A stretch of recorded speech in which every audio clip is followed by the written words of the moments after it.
Okay, here we go. Well, Pastor Flowers, we're live. This is Thursday.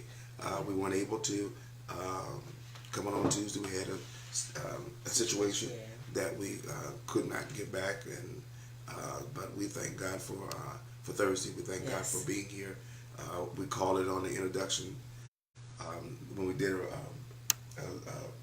a video, a makeup service, because we couldn't come on Tuesday. But we're excited. I'm excited about this broadcast we've been dealing with for the last, since we've been on, about going from singles to marital relationships and stuff. And we'd alluded that we're going to start talking a little bit about families and stuff. So we are going to talk about families and on this program. I don't know how far or how long we're going to hold on, do this on families, but we are certainly going to talk about families and deal with the process or the power of unity within families, and why it's important for families to be whole and healthy. I'm just over here trying to pull up our video of us being on. There we go.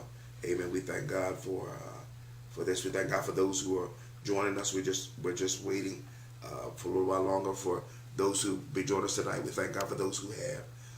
We just want to thank you. Say hello to you. Hopefully that it's been an awesome day for you, awesome week up until this point. Amen. Thank God. All right.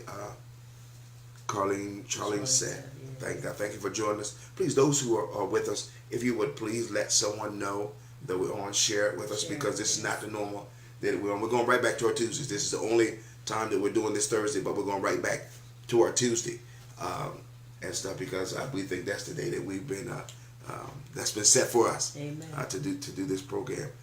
Sister Taylor, bye. Good evening. Good to see you. Christopher Purnell, good to see you. Thank you for joining us.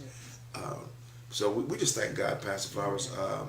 We're going to get right into the program again. We're talking about families, but something kind of stirred my heart towards this program. We see Tony joining us. Thank God. Okay, I think Jaden had a game. If I'm not sure, we're not sure if Jaden had a game on tonight and stuff. So I know he did well if he did. Amen. But I was watching a show on television, and and when I watched that show, I looked at what was going on with families. We were getting ready to do something on families anyway. Oh, Sister McNamara, Sister Samantha, God bless you. Good to see you. And I looked at that and I said, man, this is going on not just here, but it's going on in a lot of families. Families are not knowing how to get along. We like to talk about how important family is and how we need one another and stuff, and that's important. That's so true. We need family. We need the season is over. Okay, we thought it. Oh, good. Okay. We need family. We need one another. But we need one another in a healthy way. Yes. We don't need someone to force you to accept something in a family unit. That's not healthy for everybody.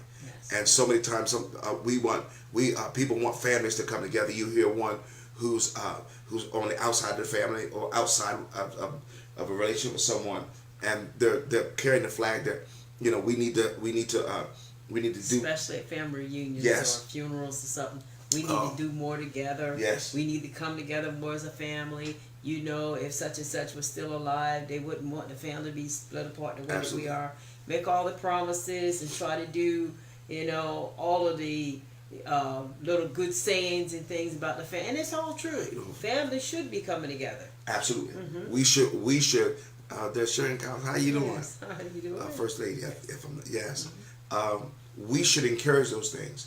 But one of the things you said, Pastor Flowers, we shouldn't be encouraged, and it affects every relationship. It affects marriages. It affects how those who are going into marriages, how to carry on their families. And this is why we're talking about this, because it affects all kinds of relationships. And one of the worst things you can do is let your pain try to be a unity that you emotionally healthy, being emotionally healthy enough or not healthy enough emotionally won't allow you to do.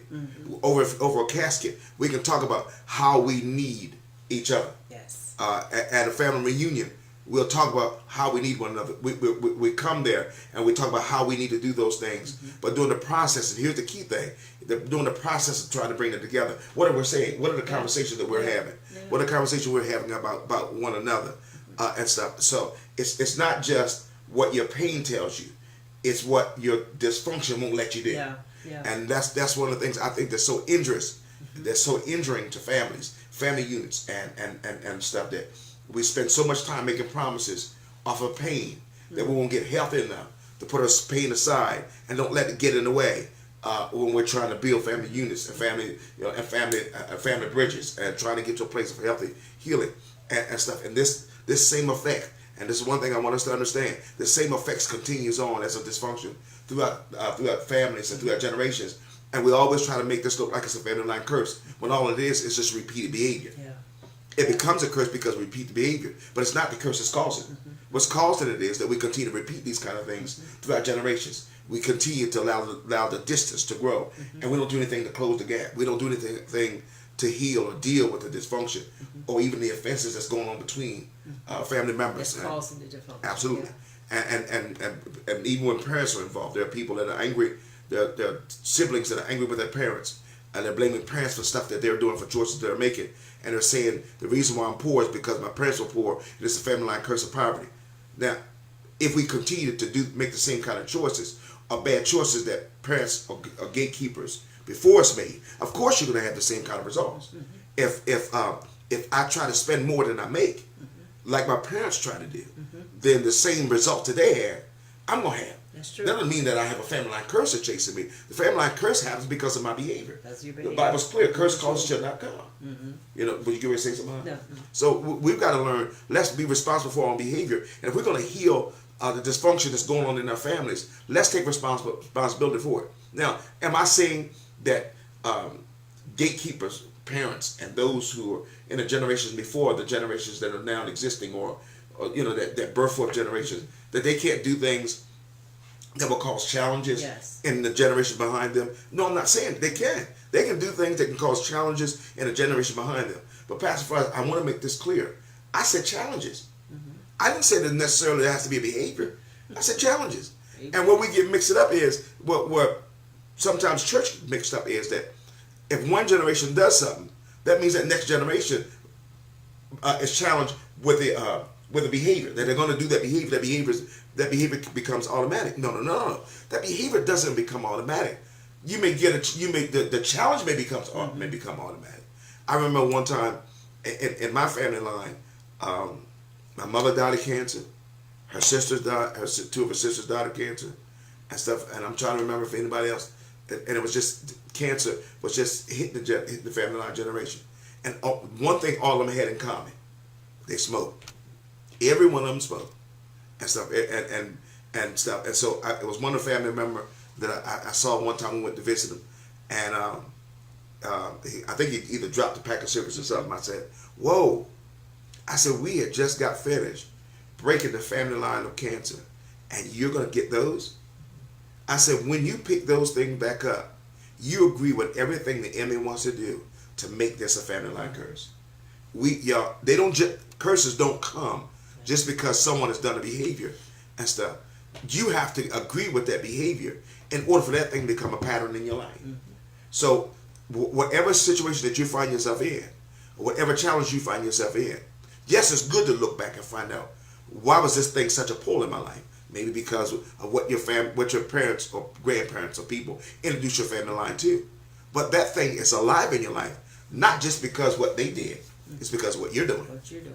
You know, I like what Apostle Hopkins used to say: you don't have a demon because you're not doing what you're doing because you have a demon.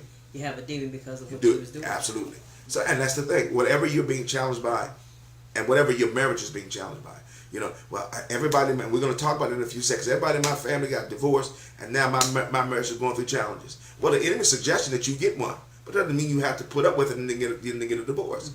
Your marriage is going through challenges. Yes, the enemy wants to pull it down, but you have a voice in this. That's right. I don't care if everybody in my family, 10 generations before me, if everyone in my family, 10 generations before me, Pastor Flowers got a divorce, doesn't mean that my marriage is inevitably going to fail.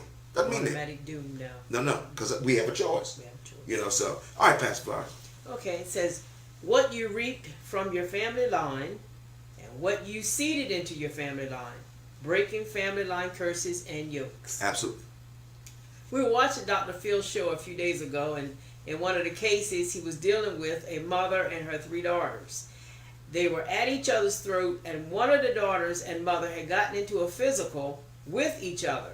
The daughter had stated that when she had gotten physical with her mom, she hoped that her mom had died. Now, this was on this. We were watching this TV show, and these people were bitter. Oh. This woman, yes, this woman was mother. This daughter was upset with her mother, Yes. and as you will see, Pastor will read in a few minutes. Some of the stuff that this mother did at the beginning, the early part of her parenthood, she didn't do right. She didn't. And stuff, and here's the thing I want us to understand, as my parents have passed away and stuff, so, but as a child, somebody had me. And as a parent, here's the thing we need to understand is that we don't come out perfect. No. We don't become parents, being perfect parents, and we don't become children to somebody being perfect either. We learn this process, and sometimes the process is so horrific and so unbalanced that it causes dents, it causes offenses in the life of people that we're engaged in. I'm not talking about as far as relationships concerned. I'm talking about as far as being a family. Correct. Yes. And sometimes as we go on, this word shows up again, being engaged. Then it goes into a relationship, and someone engages to a relationship, and they end up in marriage. Well, if the first process that caused us to be humans, that birthed us forth as a person, and then becoming a young adult and an adult, and then someone to a relationship, if we don't deal with this process, Pastor Flowers, each stage of birthing will reflect what we learned in our nurturing as children and parents. And if we don't deal with that and stuff, and it's dysfunctional, and it stays dysfunctional, it will be dysfunctional in everything that we do. So what do you mean? It's not okay for you as a child to legitimize your pain, and then you not look at the lack of knowledge that a parent may have in raising you. And I'm not saying that behavior is acceptable, but look at in some of these cases that maybe that's all that parent knew. That's all they knew. That's all that parent That's knew. what they were taught. Absolutely. And then they moved on what they were taught as to what good parenting was. Absolutely. And then it rolled on to you, and so forth and so on. Absolutely. And somewhere along the line, sometimes we find out, that what our parents passed on to us may not have been, the way that we should have gone. Absolutely. Or the examples that they showed to us may not have been the way that we should have gone. So now here we are dealing with some of the same things that they're dealing with, and we're dealing with them not well. Absolutely. The best example just popped in my mind. That was this awesome man of God, and I don't mind saying his name. He's going on with the Lord now. I have no doubt about it that he's going on with the Lord. But he was my wife's spiritual parent. He raised her in the gospel until the time that God brought her to another church.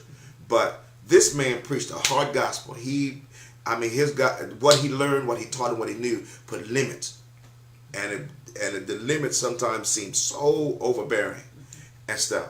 And then one day, years after that I'd met him and stuff, we saw him in the store, and he came up, and this is what this man of God did. But here's the only problem. Didn't have to do it. No, here's a problem that sometimes, and I'm gonna tell you what he did, but I just want to get this too. Here's a problem that sometimes happens when people are just angry with what they think parents did or what parents did, and not take it in accord that maybe that's all that parent knows, and that they were not trying to do this to be abusive. It was just all they knew. All they knew. They didn't know anything else. Now, I'm not talking about when parents are abusive and they don't try to learn anything else. I'm talking about when what they do and it comes up short. It comes up short in many ways, but that's all they knew, or that's their only capacity. I said this one time in a teaching: you can't beat a man up for not doing what he don't know. If he's raised up in somewhere, but he does have a problem if he's not trying to learn more. That's right. And stuff. But let me get back to this man. Bishop Foreman, what is his name, matter of fact. And he met us in the store, and he stood before us, and he looked. When I saw him, I kind of looked, because he wasn't in a three-piece suit. He was in a shirt. Yeah. And did he have jeans? Was it jeans or pair of slacks? And jeans. And that wasn't Bishop Foreman. Bishop Foreman wore a three-piece cutting grass, and he said that. He wore a three-piece cutting grass. And he said, and he apologized to my wife, and I don't know why he extended an apology to me, except that he did love me. He honestly did love me. And he said to me, he said to us, he said, listen, he said, what I used to teach, I realized that it wasn't flexible, and it wasn't fair, it wasn't what I should have taught. And I may be using different kind of words, but what he was saying was, he was apologizing for preaching a gospel that didn't always seem like it had a heart. Although he loved people. Now, I'm not saying he didn't love them. I love it. And I can give you an example. One time I saw him, and I don't know why I thought, and it may be my own dysfunction, thought that he had a problem with me. And I brought it to him. I did. And I brought it to him respectfully. I didn't go to him accusing him or coming to a conclusion about something that my feelings were saying. And that's what we need to understand. If we're going to deal with people, whether it be parents or siblings or something, don't always bring someone a question with your feelings already concluding that that's the way they are. Because you need to be able to bounce back to the middle when they tell you, no, that's not me. And I asked him about if he had a problem. And he said, oh my God, no. He said, I love you. He said, if anything I can do, let me know. He said, but that's not, he said, I won't make it happen. He said, that's not me. And guess what? Because I didn't bring that feeling to him with a conclusion, I brought it to him, giving room for him to answer and me being able to accept. And that's one of the things we're going to deal with. Me being able to accept what he was saying and not having to have a greater down payment than his honesty. If he was honest, I didn't need no other down payment. I need nothing else from him. I just needed his honesty. When he told me that, I accepted and we moved on and stuff. Y'all, if we're going to bridge the gap, don't wait till a funeral happens. If we're going to bridge a gap, don't wait till a family reunion happens and you really want to be there. And if you really want to bridge the gap, don't always wait for the other person to come and try to bridge the gap. If you know that there's a problem, the Bible says if you feel that your brother has an ought against you, go to them. Absolutely. If you feel that there's a problem with a family member, then ask God to season your words with salt. Season your words. Ask Him to give opportunity for you and that family member to come and sit down and reason together. Absolutely.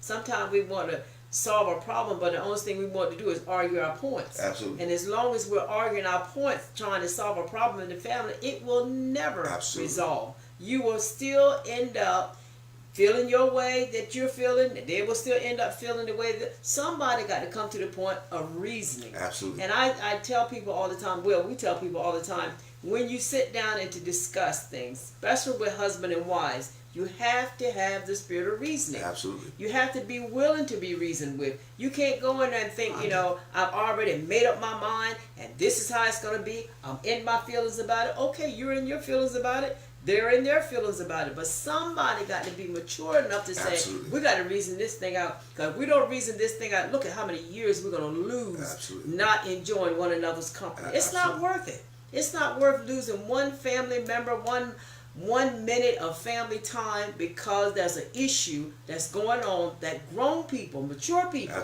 Christian people should be able to sit down and reason out. Absolutely. You know what, Pastor Faust, also, it's good if you have a problem with someone in the family or you're not understanding exactly what happened to you in your parental relationship between you and your parents.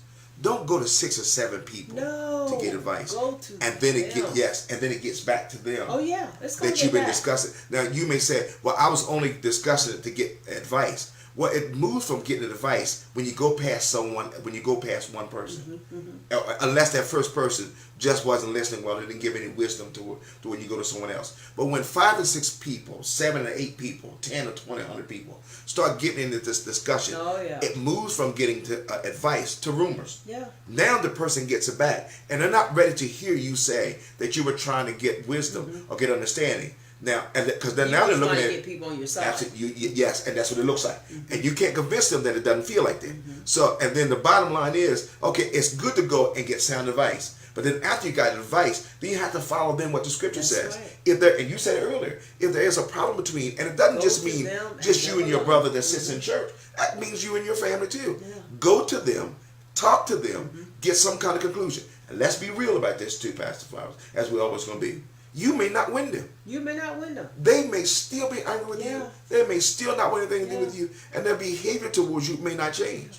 But the key thing is that when you see God, when you stand before God, and when you say going forward, you want to go forward and don't feel the anchor of not dealing with things in an honest way with some other family member. You will be able to fulfill that scripture that says, for as much as that's within you. Absolutely. Dwell peacefully with all men. And all men don't stop with just the members at your church or people on your job. That even includes your family members. dwell peacefully with them. Holiness without no man shall see the Lord, but dwell peacefully with your family if at all possible. Absolutely, and do what you can to. And if we look at that, Pastor, it doesn't mean that they're always going to be nice towards you. No. But what it means is that you won't have a wrestling in your mind about what else could I have done when you've done everything you need to do. Absolutely. And another thing too, when you're coming together to reason with them or to talk with them, be open to understand. I might be wrong in this. Yes. I may have taken it, a wrong way. I may have taken what you said or what you did in a wrong way. Absolutely. So I'm open, and I'm open to reason. If I'm wrong, then guess what? Praise God, I'm able to step up and say, okay, I was wrong with this. I didn't mean, you didn't mean what you said, but I took it in a wrong way, and I'm glad we was able to come back together and deal with this. Absolutely. And that's having, like you said, having an open heart. Open and I'm not coming, like the thing I asked the question. Already made your mind up. Yes. Your feelings have already made this is how I feel, and because I feel like this must be true. No, just because you feel like that doesn't mean it's true, but you have a legitimate reason to ask it. Your feelings gives legitimacy to ask the question, but it doesn't give you the right to conclude something when you haven't heard it from the other person. Exactly. And that's the fairness, that's the help. That's even in marital relationships. Sometimes we can look at one another. You can have discussions, problems, or situations in marriages, and it may look, your feelings may make you see something that's not there. And if you just go to them and make your feelings the bottom line, you'll never get to a solution. I like what you said, the bottom line. You don't go in there with a bottom line. Absolutely. Absolutely. All right, honey, if you want to read that. Okay. The mom was not a good mom early in the life of her daughters, and did some things that made them bitter and angry with her. She apologized, but the daughters would not receive it, wanting more of a down payment, leading to an apology, despite the fact that they were actually willing to accept or believing anything offered by the mom stating or showing her regret because of her past behavior. Well, go ahead. These kind of people will come to a family counseling session just to show their anger, not only because of what was done in the past, but they also show their anger over the parent or family member's attempt to apologize, thinking that their apology alone is enough to even consider being forgiven. Here's the thing. Now, whether this, and I don't remember the mother, well, I guess she did because she apologized. The mother alluded to the fact that she wasn't that good at the beginning. She did some things, and the kids made sure, the daughters made sure that everybody knew that she messed up at the beginning and stuff. And the daughters were angry over that. But here's the thing that I really came to understand and watch this program is that these daughters came to this session not to get to a place of feeling help for their family. And a lot of people, they didn't come to be reasonable.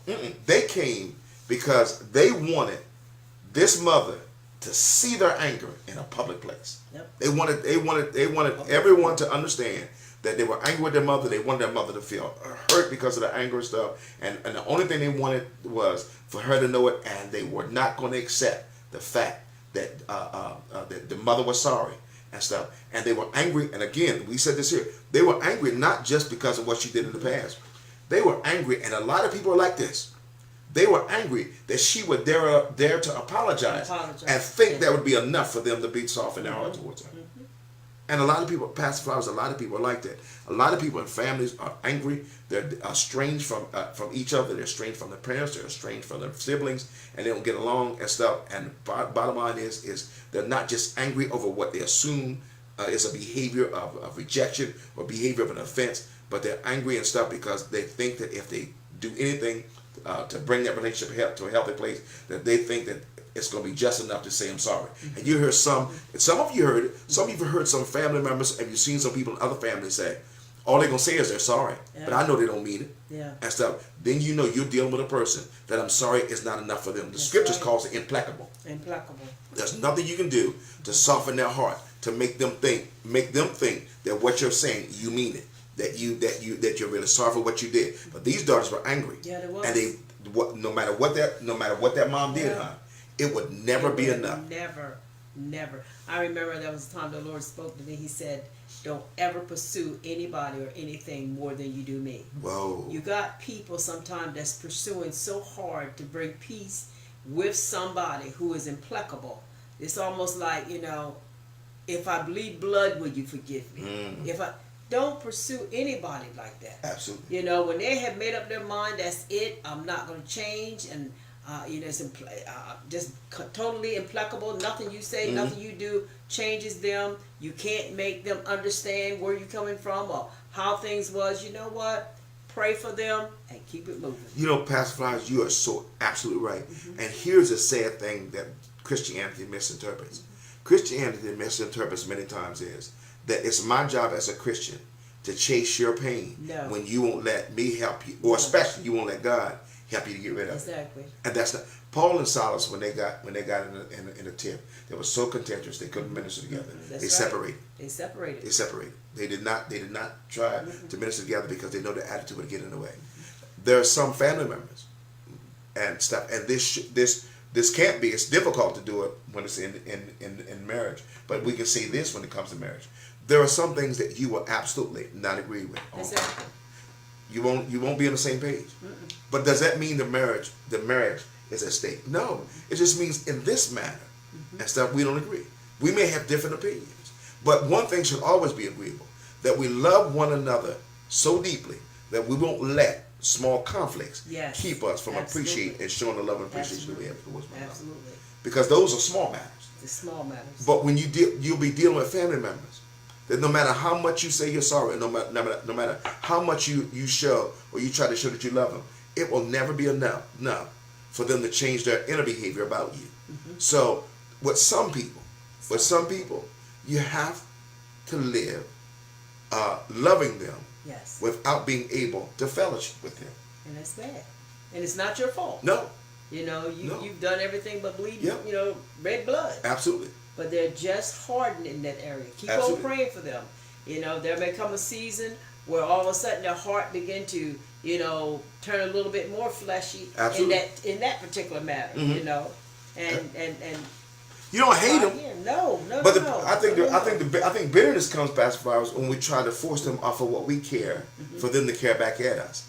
Well, if they had that ability to care for you at the same level that you care for them, or at least to come to the same kind of plane of understanding and stuff, you wouldn't be wrestling with them for forgiveness, or wrestling for them to understand that you're sorry for what you did. So when you have to keep force feeding, you never force feed. You become the problem when you try to force feed a family member or someone you care about, or someone you're connected to some level of friendship. When you try to force them to understand and love you at the same level that you love them. If they don't have that capacity, you have to love them where you love them, like the scripture says, within you live peace with all men.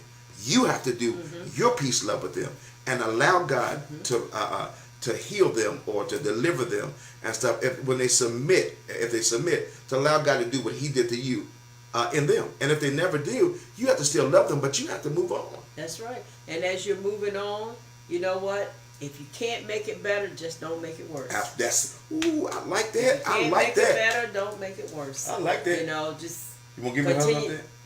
Continue to put it before the Lord. I said, do you want to give me a hug off that? Oh my Lord, Jesus. Do you want to give me a hug? I like that. Say it.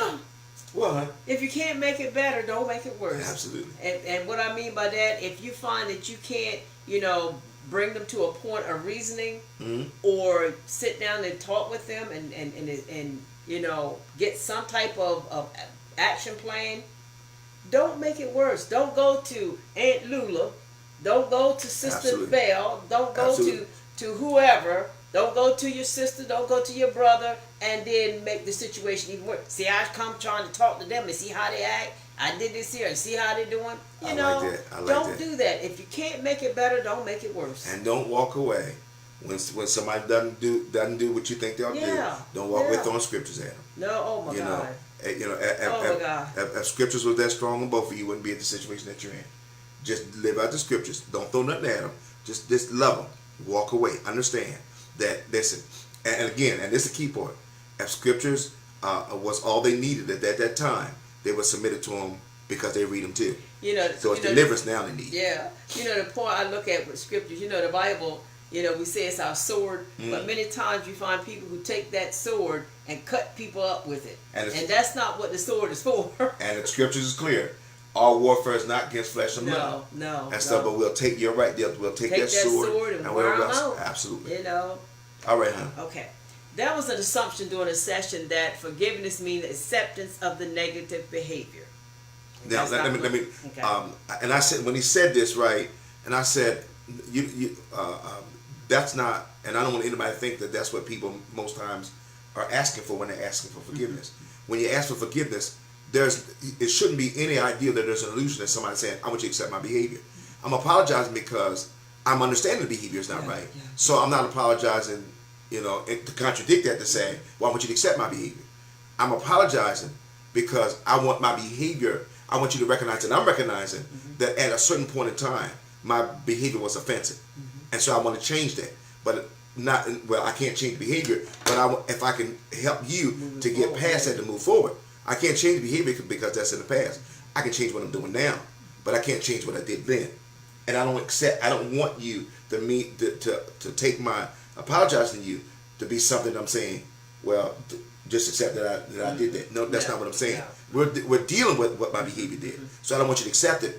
I want us to be healed beyond it. Okay. This assumption is easy for many to arrive at. Yes, it is.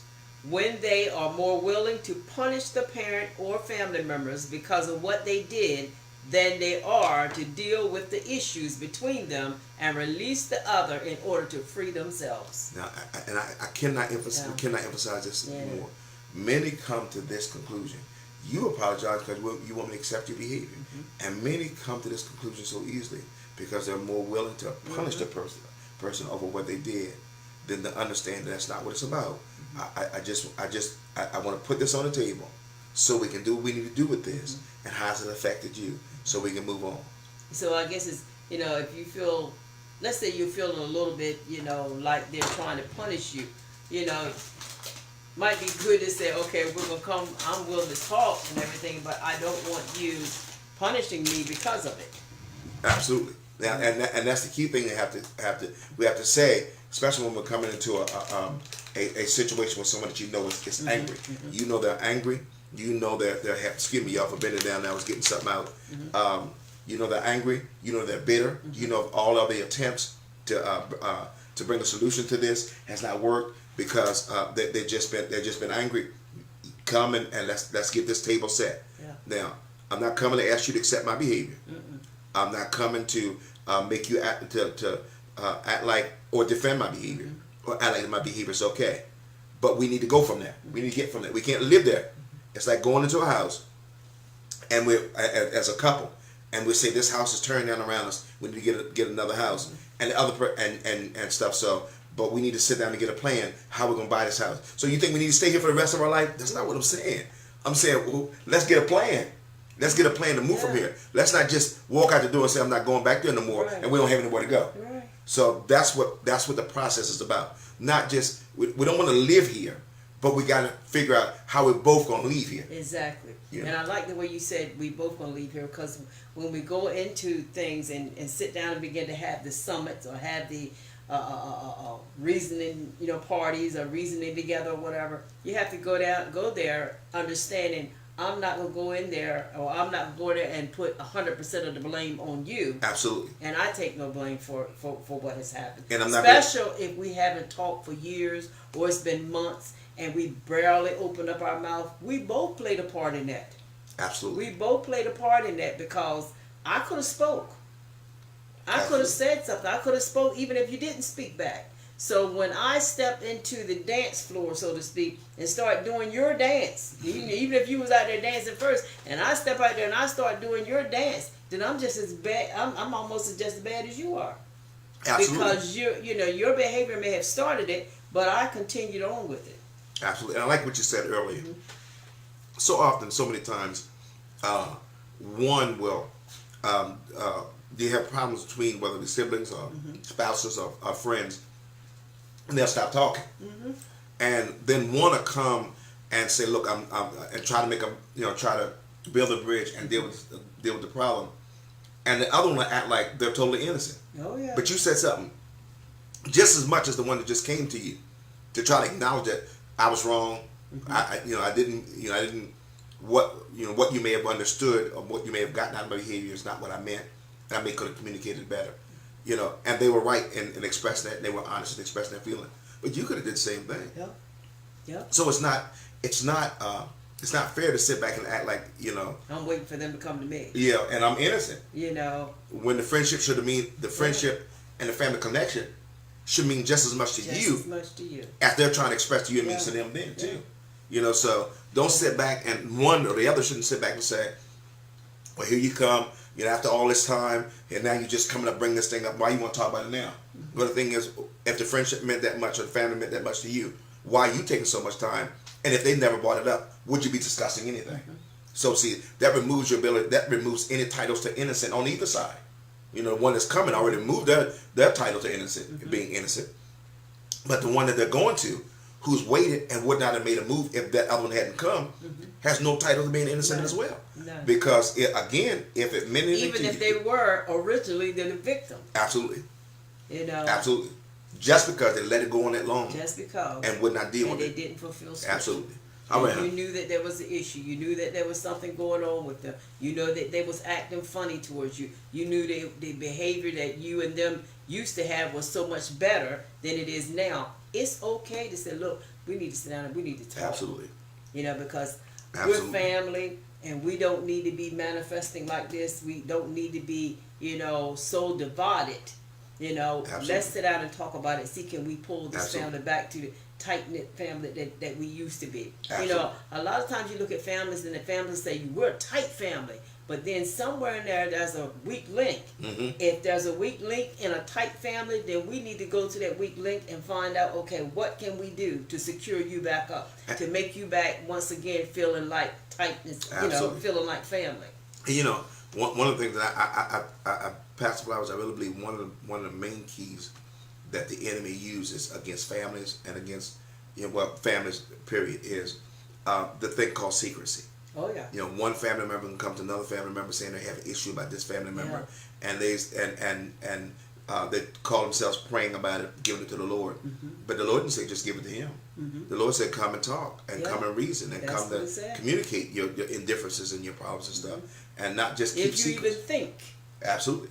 You know, so we've got to learn not to just communicate the gospel to others. We got to allow the gospel to communicate to us, to how our behavior has to change, and how we got to deal and solve some things in our own life. It's easy to communicate this word to somebody else, but the gospel can't communicate this same conviction towards us. And if we're ever going to make our families healthy, our marriages healthy, our homes healthy, and our generations after us healthy, is that we got to exercise these same kind of things and be honest about what we're feeling, and not just go off in a corner and say, "Well, I don't care. That's how they are and everything. That's how the way he is and everything's always been like that and so on and so on." But if you have been any other thing, then why are you relaxing it and saying it's okay and not doing anything to bring about a change? You see what I'm saying? It's a kind of contradiction of what you're saying. They've always been like that, so you're not going to deal with them.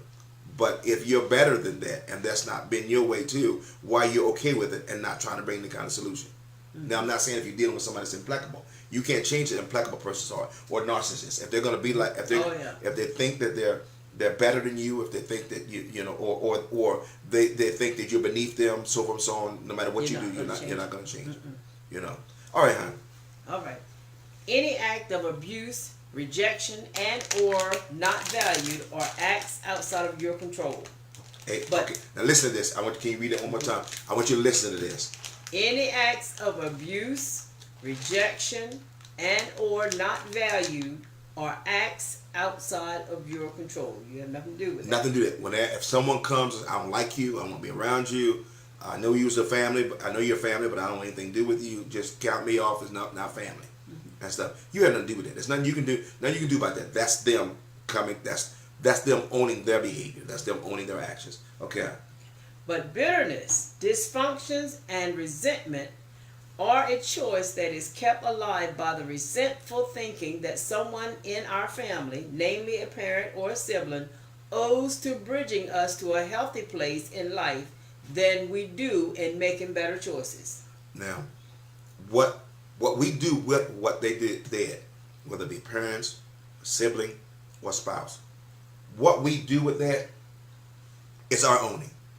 Where we carry that, whether it brings us to a place of bitterness, where it brings us to a place of hatred, whether it brings us to a place of detachment, indifference, or whatever you want to call it. We own that.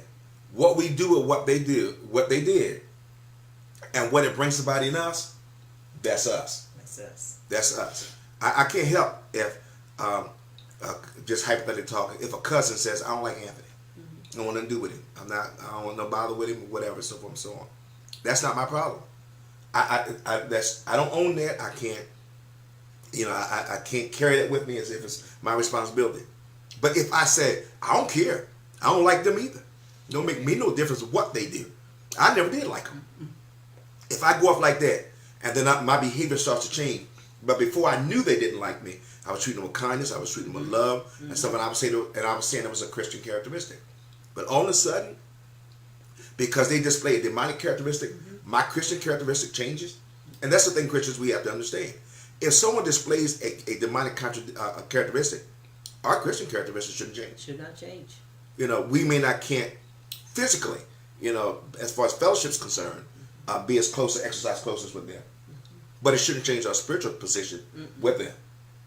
We should still have love and concern and care, yes, and be able to pray with a fervent heart about them and stuff. But when we allow things, when we own things for ourselves, that's not ours. How they feel about us, that's not mine.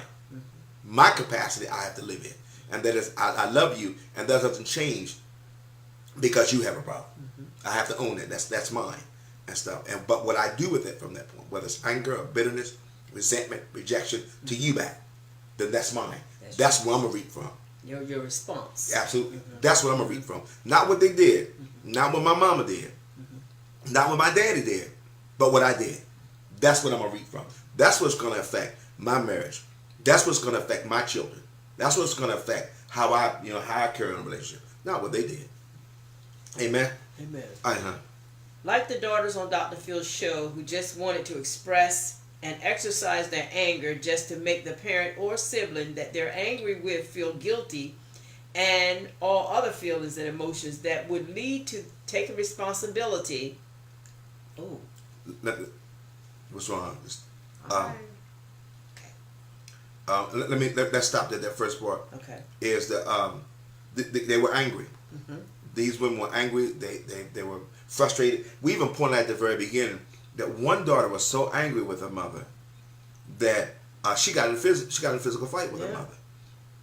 And she stated on the show that during the time that they got fighting, I think she even said she threw her mom out of something.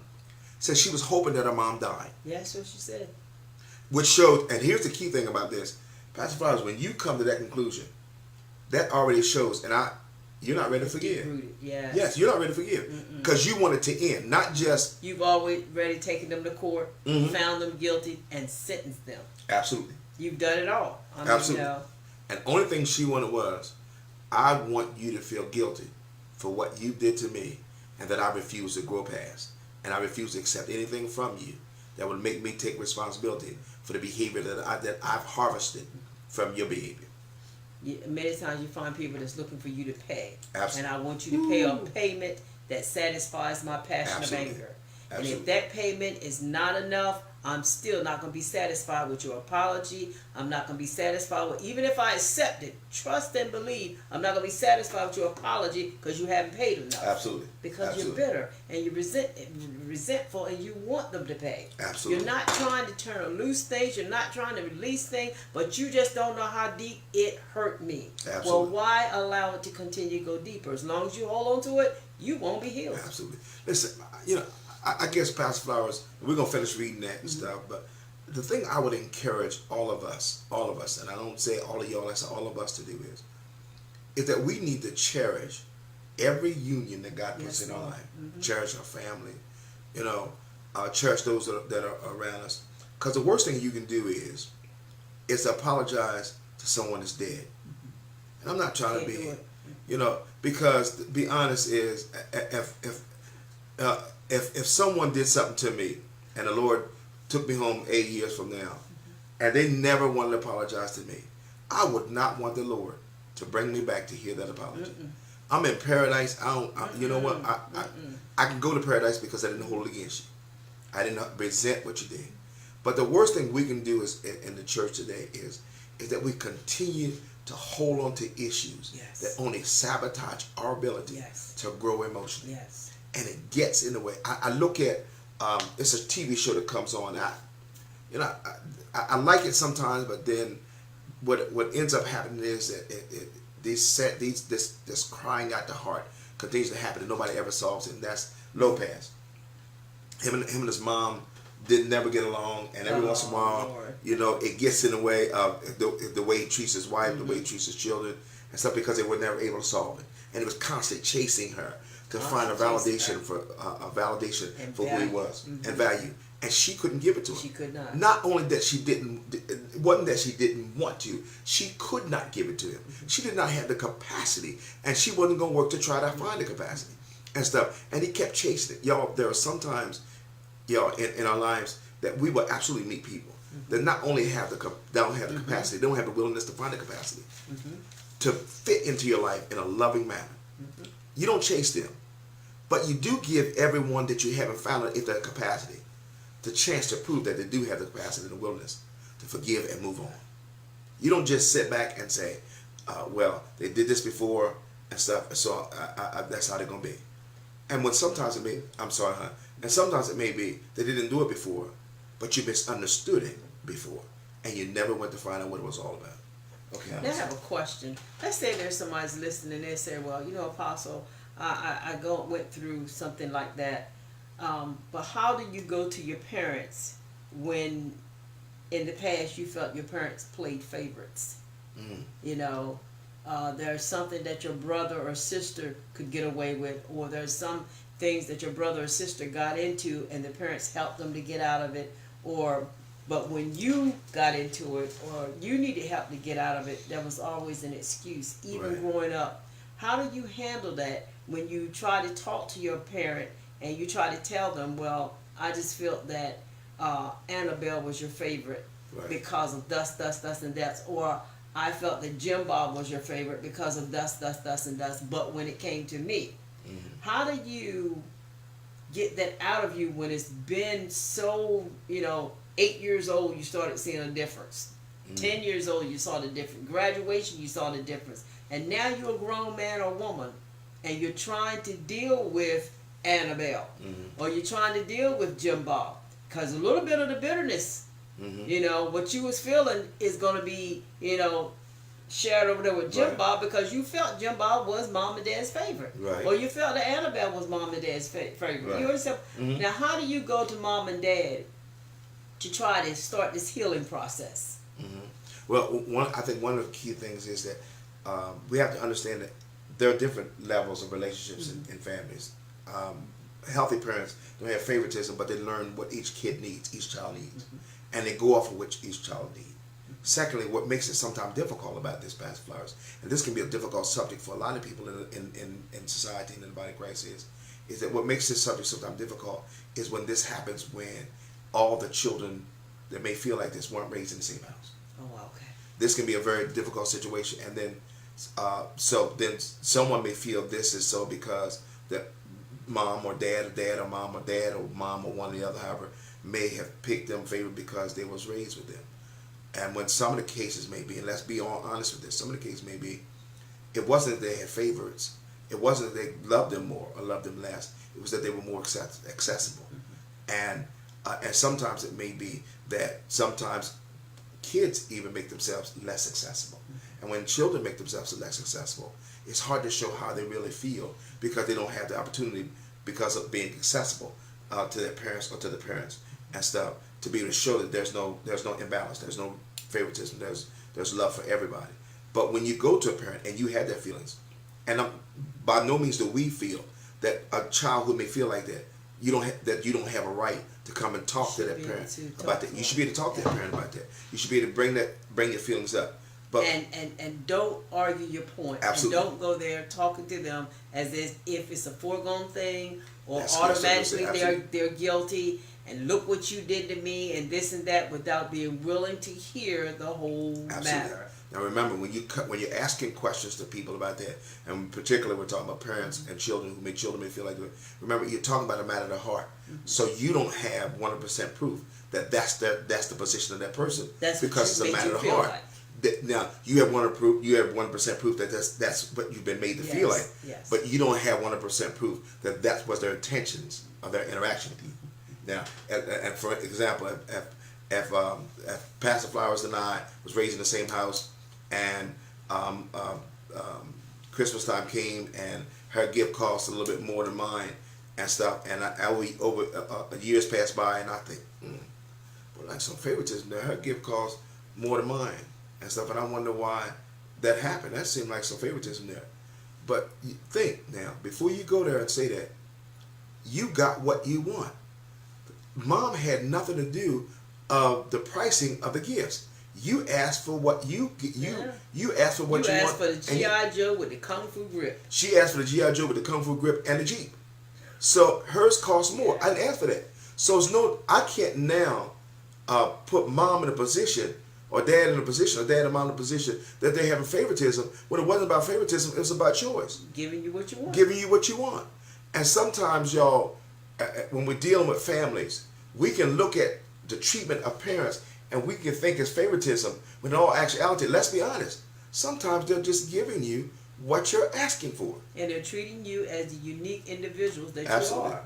You know, sibling A may need more of this right now. Absolutely. And sibling B may need more of this down the road. Absolutely. But nevertheless, it's there. But you know, the funny thing about this, whenever the subject comes up and you're talking to siblings, and if there's two siblings in the room, each one of them will say the same thing. Yes. Well, I felt you were Yes. dad's favorite. I felt Yes. you was dad's favorite. I felt you were mom and dad. You know, and it comes up like, you know, both of them feeling that way. Absolutely. Well, what made you feel like that you was dad's favorite or Right. mom's favorite? And what made you feel like, you know, that I was dad, you know? Mm-hmm. And they could each come up with a reason as to why they felt the other one was the favorite. Absolutely. But And the baby in the family have a hard way to go, because automatically they feel like, well, the baby in the family is the favorite. and they get away with stuff. And get away with stuff. And in all honesty, most times the youngest one does get away with a little more than it. But it doesn't mean they have favoritism. It just means now the parents have been wore down by the other kid. Excuse me. And now they don't feel like fighting like they did with the other ones. And the middle child many times feel like, well, the baby is the favorite because they're the youngest. The oldest one is the favorite because they're the oldest. And here I am, and is in the middle. So there's a lot of reasons we can tell ourselves Absolutely. that, you know, we were not the favorite, or the other one was the chosen child, or whatever. But if it comes to a point where it really binds us, and it really, you know, causes us to stumble in our relating with those ones that we felt that was favorite, it's time to have a summit with our parents. Absolutely. Or if our parents is going on, it's time to have a summit with our brothers and Absolutely. sisters. Do whatever we can to cause that bond of family, cause that bond of sisterhood and brotherhood to be strong. Absolutely. And if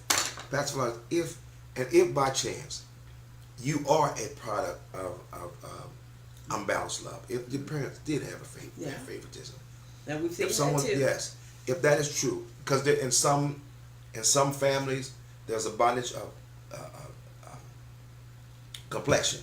Some don't, and that's if you find yourself a victim of you're too dark, or you're too light, or you're too skinny, you're too fat, you're this and that, whatever it may be. Don't just seek answers. Seek healing, because answers will only remind you of what was done, and sometimes you need that. But healing will allow you to move from it. So yes, by all means, seek the answers that you need, but don't stay there, because all it'll do is remind you of the things that you've been wrestling with all the years before you got the answers. And the reason why I'm saying don't seek answers also, Pastor Flowers, is because sometimes after living so long in a estimation of something, no answer will ever be enough. If they say no, that's not how I felt towards you, that's not what I meant towards you.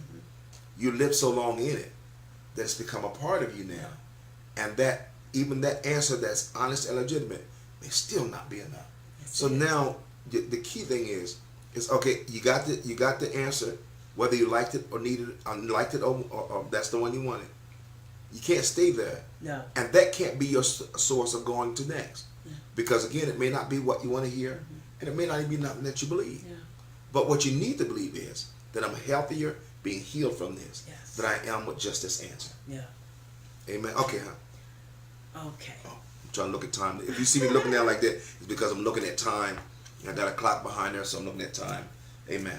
I'm going to read this again. No problem. The daughters on Dr. Phil's show who just wanted to express and exercise their anger just to make the parent or sibling that they're angry with feel guilty and all other feelings and emotions that would lead them to take responsibility for their harvested dysfunction by their own choice, acting like they have no choice but to act according to what their parent and or family line has forced on them.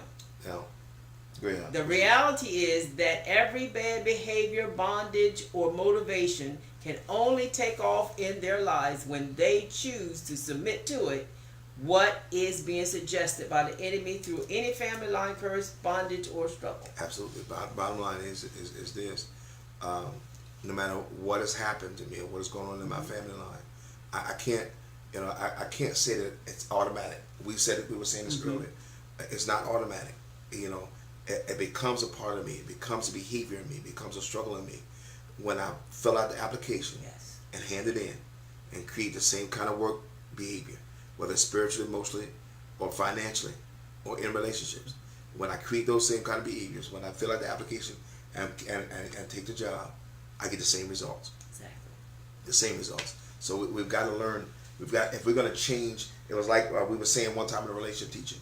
If you want to stop the conversation that your spouse keeps bringing up, answer the subject. Answer the subject. Answer. Don't just pass it on. Answer. If you want the behavior to change, you've got to change the way you're behaving. Yep. And when you do that, everything else around you starts changing well. As far as we got 3 more minutes, so we want to talk about a couple of things before we go ready to close. First, I want to thank you all for joining us. Please, those of you who are on here, please share this. Let somebody know. We're going to pick this up again on our next broadcast, which is Tuesday after next. We're coming back on Tuesday. It's right on a video announcing the broadcast on the night. But we hope we said something that will bless you. And if it has, please share this with somebody else, because families have to be strong. Yeah. It's time. Yes. It's really time. Yes. We don't need another family reunion around a casket that displays what happiness and joy and what God actually means for family. And you know something else too, parents, if you know your children is having issues with each other, sit them down. Absolutely. Talk to them, reason together, try to intervene in that. Absolutely. Try to be the mediator if you can. If you can, not saying you can, but if you can, see if you can have a dinner with them. Absolutely. It's so important, for families to be tight. Absolutely. It's so important for families to be, together. And children, if you know you're having a problem, want to do something. Want to do something about this. I like that. Want to not just accept it and say this is how we're going to be for the rest of our lives. And there you are 40 years down the road, and now all of a sudden, when you could have made a decision and enjoyed 40 years of each other, you're 40 years now down the road and think, it wasn't worth it. Absolutely. Absolutely. So you got to want to do something. But Pastor Flowers, here's what I want to say. Don't forget Pastor Flowers' book. I'm going to remind her every broadcast. Need to bring it up because we don't know if different people are watching or if different people are being shared. Some has bought the book. Thank you. Some have enjoyed the book. And please, please, please, please consider, going to Amazon, putting in my name, or putting in the name of the book, which is called Prophetic Ministry Empowered. Amen. Prophetic Ministry Empowered. I guarantee it'll bless you. It will. It will bless you. It will answer some questions. One person put up there and said it's easy to read. It is easy to read. I tried to make it. It's easy to read. It's 300 some pages. Yeah, it is. But it's very informative. It is. Very informative. So I thank you all who have gone and bought the book. Go back on Amazon.com. Look at it. I guarantee it'll bless you. It is not just for prophets. It's for people who want to understand prophetic rules and understand what's good. And order. Absolutely. Another thing, we just pushed forward our 2 more books that we published. Securing covenants in all in your relationships. securing covenants in your relationship, and the intimacy of a healthy relationship. Yes. You have a healthy relationship. Couldn't remember the title of all of it because I think it was more word and stuff. I'm excited about these two books. Yes. Put in Apostle's name. Yes, and they'll come up. Yes. One book I'm telling you, especially during this season, that you need to get and give for a friend is the book that the Lord blessed us with on depression. Yes. Dark Cloud. Yes. That's another book we have in Yes. there. Please look that up and bless somebody with it. Get it yourself. Somebody said they have the book. The prophetic Yes. book. Amen. Oh, I don't know which one she's Who's talking it? about. Who's it? Sister? Okay. Sister. Sister Rhonda. I had Rhonda in school. You did. Yeah. She was good. Always a good person. Always a good person. Also, the one that deals with singles. Are you ready? And it deals with relationships. I guarantee you these books will be a blessing. Hopefully, by the next broadcast, I'll show you the copy of the new books that we just published and stuff, because I ordered copies of those and stuff. But please go and get these books. I guarantee they'll be a blessing to you. And share them with other people. Share this video with other people. Yes. And stuff. If you have any questions or subjects that you want us to deal with on future broadcasts, please inbox us and let us know. And as God leads us, we will certainly get to them. And if the subject on tonight is touching you, and you know that it's hitting home, ask God to help you to deal with it. Absolutely. Ask God to give you an audience with that particular person, and then hopefully sit down and be able to reason the thing out. And that way, you be able to gain your brother, you be able to gain your sister, whether spiritual or natural. You'll gain them. Absolutely. Remember, don't go with a bottom line emotion. Yes. No. Go with your heart open to hear that maybe what you were perceiving or what you thought, or not perceiving, but what you were assuming may not be right. When you do that, I guarantee you, conclusions will come easy. Healing will come fast. And relationships, friendships, and connections will be strong forever. So listen, thank you again. Thank you so much for joining us. Please, if this has been a blessing to you, please share this. And let someone who you feel this will be a blessing to you. And stuff. So God bless you. Keep us in your prayers. Pastor Faraz, you want to tell them how much you love me before we get ready to go? Tons. Love her back. Listen, God bless you. Talk to you again. See you, or we won't see you. We'll talk to you again on the next show. God bless you.